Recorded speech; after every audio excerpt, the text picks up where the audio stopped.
Dames en heren, hartelijk welkom aan boord van deze rondvaartboot van Rederij Kooi.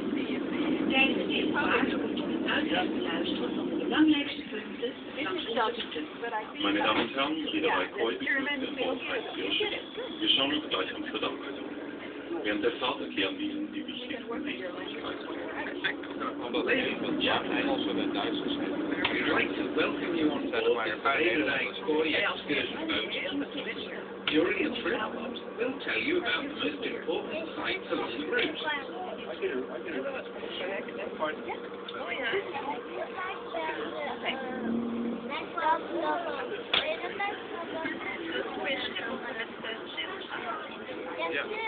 Aan de linkerzijde is de Prins Hendrikade, genoemd naar de jongste zoon